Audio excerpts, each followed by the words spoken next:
This problem involves two bars, AO and AB. The bars are connected by ball and socket joints. The bars are light in comparison to the applied force 400 newtons, and the bars in addition are constrained by the cable DC. Our task is to find the tension in the cable and the reaction forces at O. This problem has a relatively simple geometry. On the other hand, this problem will allow us to explore various aspects of problem solving in 3 dimensions. So let me begin with reconstructing some of the geometric data that is needed for solving the problem. To this end, let me consider the triangle AOB that lies in the XY plane. So on this picture, I have all the dimensions, all the points shown as in the 3-dimensional originally given picture. So the first thing, of course, I observe is that since the bar AO is along the x-axis, then it forms a 90-degree angle with the y-axis. This may not be obvious on this picture, but the presence of the x and y axis is a clear indication that the angle AOB is a right angle. I use this to look at the triangle AOB and determine that the edge AB has to be 5 meters, simply because we have 3, 4, 5 triangle, and therefore the distance BC is 3 meters. Next, I would like to draw the lines CE perpendicular to AO and CG perpendicular to OB. And with these lines, I would like to look at 2 similar triangles. The big triangle AOB and the small triangle AEC. In these triangles, I can write the following proportions. EC related to OB, which is 4 meters, in the same way as AC related to AB, which is 2/5. This gives me the length of EC equal to 8/5. And of course, EC is also the y coordinate of the point C. Another proportion involves the edges AE versus AO, which is 3 meters, and their proportion is as AC over AB, which is 2/5. This gives me the value of AE equal to 6/5, and XC, the x coordinate of the point C, is equal to the length EO, or it is 9/5. I want to pay your attention that I do not convert into decimals. I would like to keep the arithmetic in this problem exact, and the reason for it will be seen a bit later. Now, let me return to the 3-dimensional picture and identify the Cartesian coordinates of all the points. The point A, 3, 0, 0. The point B, 0, 4, 0. The point C, as determined from the previous slide, 9 over 5, 8 over 5, and 0. And finally, the point D, 0, 0, 2. Now I can calculate the vector CD, which coincides with the cable. And to do this, I subtract from the vector of the terminal point D, the vector of the origin C, and this gives me the answer, which is written either in the form of the coordinates or in the form involving the basis vectors I, j, k. Both forms are certainly acceptable. The length of CD is calculated as 9 over 5 squared, 8 over 5 squared, plus 2 squared. We get this result, and this allows us to calculate the unit vector along CD, and the answer is given here. Again, I retain the exact arithmetic. It's important.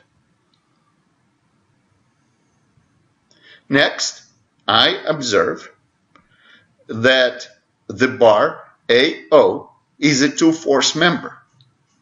In other words, the only force acting on this bar is an axial force along AO or along the x-axis, and therefore the free body diagram for the bar AB involves the applied force, 400 newtons, the force exerted by the bar AO. The way the force shown here implies that AO is in tension, the force in the cable, and the reaction forces at B. The natural equilibrium equation for this free body diagram is sum of the moments about B. So in writing the sum of the moments about B, I recognize that the applied load can be represented as minus 400 K. The force FAO is minus the magnitude of FAO along the I-axis, all right? And the force T is written as its magnitude times the unit vector of CD, and this unit vector has been calculated previously. Now I can quantify this relationship by evaluating the radii vectors. So for the applied load and for the force FAO, the vector is BA, and BA is calculated as the difference between the coordinates of the terminal and the coordinate of the origin, 3I minus 4J. For the vector BC, which is engaged in calculating the moment of the tension, it is the difference between OC, which is the terminal, OB, which is the origin, the coordinates of the point C, and B has been identified previously, and we obtain this result. Now, if we recall the expressions for the forces, we can spell out the moment equilibrium equation in the form of the sum of three determinants: I, J, K, BA, 3 minus 4, 0. The force minus 400 K, minus 400 and K. right? For the force FAO, IJK, BA is, as before, 3 minus 4, 0, and the force translates into these entries. Finally, for the tension, IJK, the BC vector is represented by 9 minus 12, 0, and I take 5 outside. Similarly, for the force T, I take the term square root of 5t over 35 outside, so that I'm left with minus 9, minus 8, 10. Now, to do the algebra, I will calculate each determinant separately. The first determinant is calculated by expanding along the last row. So it is minus 400, that's the only non-zero term. And if I cross out the third column and the third row, I end up with this determinant, and it is calculated to be 1600i plus 1200j. Similarly, for the second determinant, I expand using the last row, minus FAO, and the remaining determinant is the remaining determinant is JK minus 4, 0. This gives me the value of minus 4AOK. The third determinant is calculated by expanding over the first row. So I have I minus 12, 0, minus 8, 10, minus j. The reason I have minus j is because this entry has the indices 1, 2. 1 plus 2 is odd, and therefore I use minus. All other terms that we've seen here include plus. So that's the only one where minus 1 is taken to an odd power, and so that we get minus 1. At any rate, the associated determinant is 9, 0, minus 9, 10. Finally, for k, the remaining determinant is here. And if I carry out the calculations, I obtain the following result. Now, let me put it all together. So, these are the equations with the values of the determinants as shown here. I could rearrange it by simply taking all these values, right, and putting it as a line equation. And I can do another rearrangement and combine all the terms in front of I, j, and k, and in effect I obtain some of the moments about the x-axis, some of the moments about the y-axis, and some of the moments about the z-axis equation. Now, if I look carefully at the first two equations, I recognize that these two equations are equivalent to each other. In other words, these two equations have only one unknown t, and if I solve these equations for t, I will obtain exactly the same result, and this result is spelled out here, and the force is approximately 1043 newtons. Now, this is a good situation because I started with three equations for two unknowns, T and FAO. And the fact that the two equations are equivalent and therefore only one of them is useful is a blessing. Once I know T, I can substitute it into the last equation to obtain the force FAO, which is minus 600 newtons.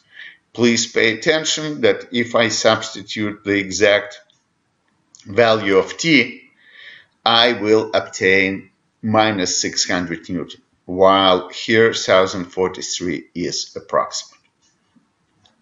Finally, if I want to calculate the reaction forces at O, I conclude that they are associated with compression of the bar AO, and this implies that the reaction force must be 600 I newtons, or 600 newtons along the x-axis.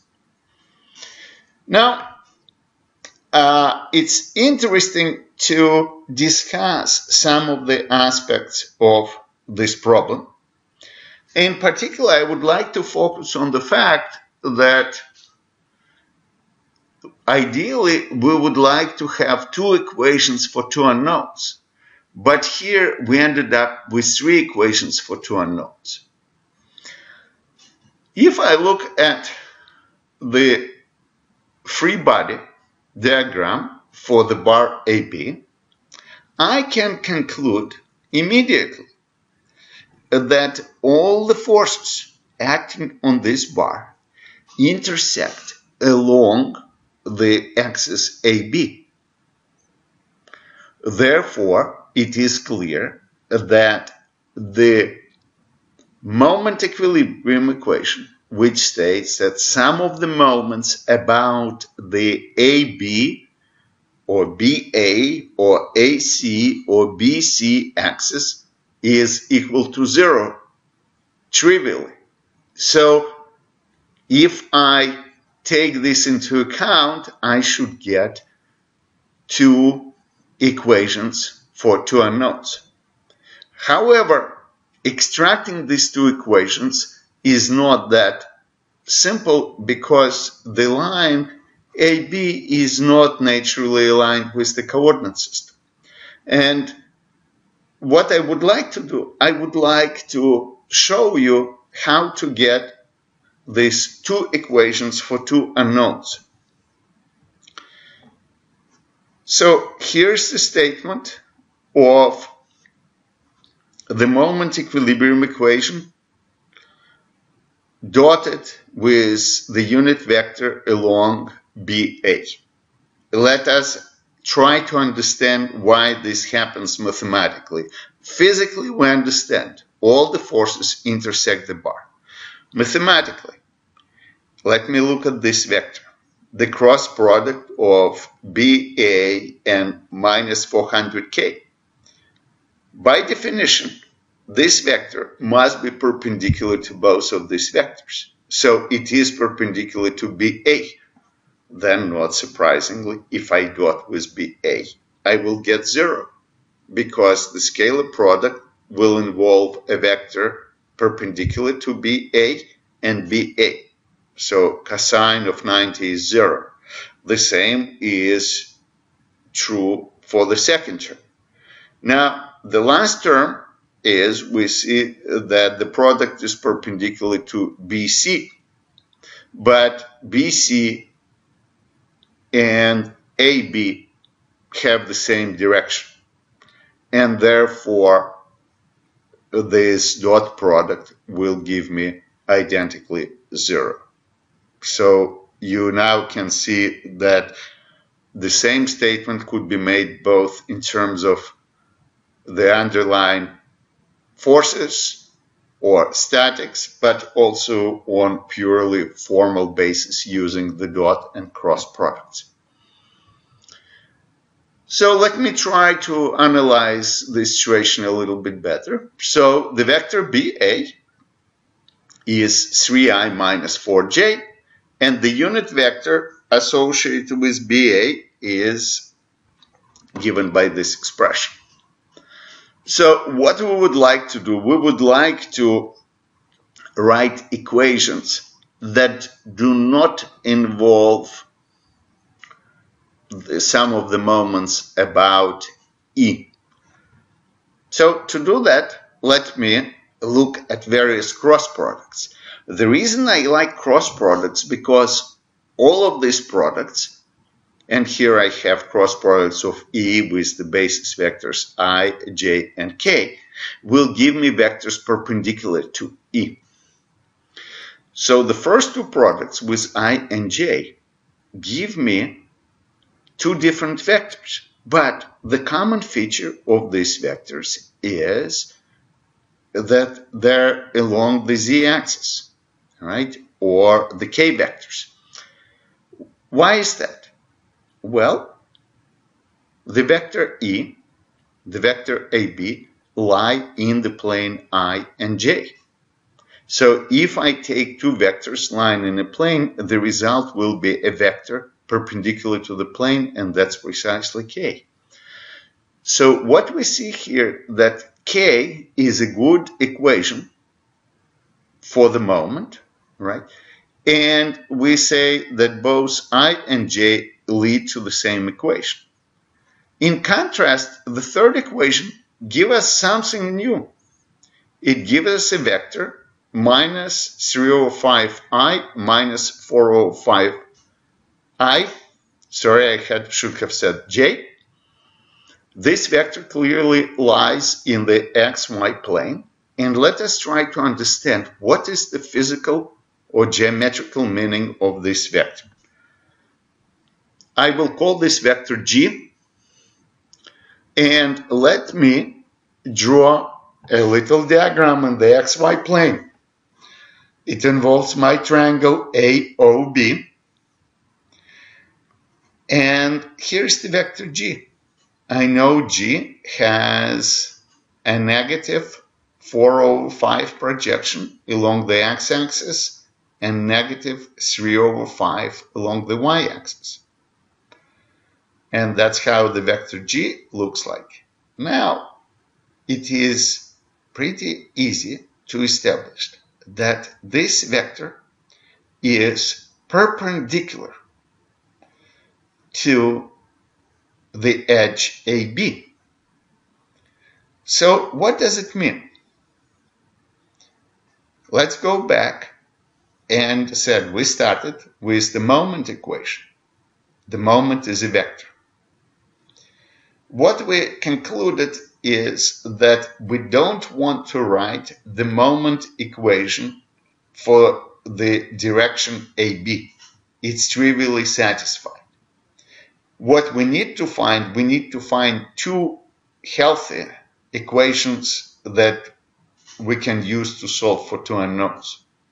What we determined is the following, that the good equations are the equations for the axis, the z-axis, which is perpendicular to AB, and along this g vector axis, which is also perpendicular to AB.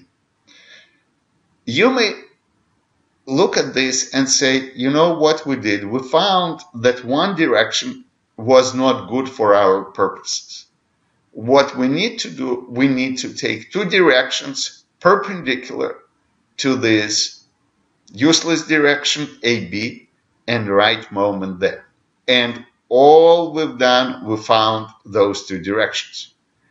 Alternatively, one could have picked a coordinate system where, for example, the x-axis will coincide with AB and the y-axis will be oriented appropriately. The z-axis could be still perpendicular to this plane or simply vertical. Okay. Now, let us see what happens. So we take the original equation, we dot it with k, the first of the two vectors. Of course, we have calculated this before because this is nothing but sum of the moments about z, and we get the force FAO related to t. We obtain exactly the same relationship as before. Now, if I take the equation and now project on the g vector, then I will obtain the following. So that's the equation. The g vector is given here and calculated previously. And now if I see what happens, I will recognize that suddenly I get the equation, one equation which is completely equivalent to the equation generated from this component and this component, but now I have one equation for one unknown, and of course I'm done.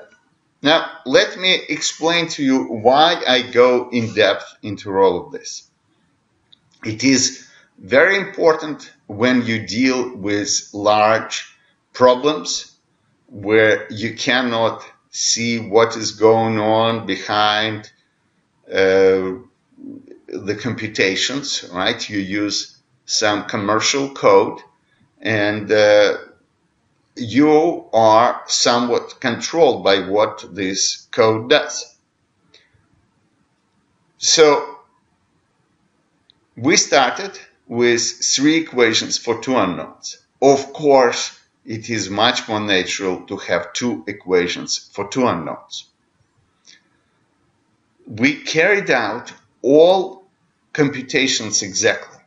So I carried square root of 5 and all this good stuff, no round-offs. And therefore, I ended up with a very simple story to tell you. Everything worked. Now, if you start rounding off intermediate results, and this happens naturally when you deal with truly large systems, then what will happen that the 2 equations, which are supposed to be identical, will give you different results as a result of round-offs. Indeed, what I did, but I didn't show to you, I tried to solve this problem by keeping just 3 significant digits. And I ended up with the first 2 equations not being identical. Actually, I obtained from one equation the answer 1043 for the force and for another 1046. Of course, you can say, look, these 2 are sufficiently close. On the other hand, you are using computer code, and the computer code may find that this difference is unacceptable, and it may tell you that your system of equations doesn't have a solution. To put things in a historical perspective, let me tell you that all of these issues associated with computing were discovered during the Manhattan Project. Actually, that's the beginning of scientific computing. And right away, people have recognized that it was absolutely critical to be careful with round-offs when you deal with certain classes of problems. At any rate, let me try to explain what is going on in this problem using 2-dimensional geometry. To this end, I go back to the XY plane and I draw the free body diagram of the bar AB. And in this free body diagram, the force FAO appears fully since it's along the x-axis. The applied force 400 does not appear at all because it is perpendicular to the xy plane, and the force T appears only partially. We have a projection of the force T on the horizontal plane, and I call this projection T prime. What I would like to do, I would like to draw the free body diagram, write down the equilibrium equation, sum of the moments about B for this picture. Since this is xy plane, my equation implies that I'm writing down some of the moments about the z-axis. The equation is pretty simple. It involves minus 4AO. This is a familiar term. And the second term is a bit trickier because it involves the projection of the force T and the arm H. To quantify this equation, I will look at the triangle OBC. In this triangle, we know the edges BC is 3 meters, BO is 4 meters. The angle alpha is such that its cosine is equal to 4/5, and its sine is, of course, equal to 3/5. Then the law of cosines allows me to calculate OC, and it's given by square root of 29/5. Now what I will do, I will calculate the area of the triangle OBC in two ways. First, I will use 3 times 4 times sine alpha. I'm computing twice the area. So I get 12 sine alpha, or 36/5. In the second calculation, I will compute twice the area as the product of OC times H, and this allows me to get the value of H. Now, to get T prime, let me look at the angle OCD, which I will call theta. OCD. Now, if I look at the triangle OCD, I immediately conclude that tangent theta is equal to 2 meters divided by OC. And I have calculated OC previously, and this gives me tangent theta as square root of 20/29. Now I can use the trigonometric identity to calculate cos theta, and of course then I can compute sine theta. Please pay attention. This squared plus this squared gives me 29/49 plus 20/49, which means that everything is good. And now with this I can quickly calculate the force T prime. T prime is the force T running along the cable times cos theta, and it's equal to T square root of 29 divided by 7. And now I can come back to the moment equilibrium equation and quantify it, putting the force T prime, putting the value of H, and this results in the familiar equation for the relationship between FAO and T. Next, let me deal with the product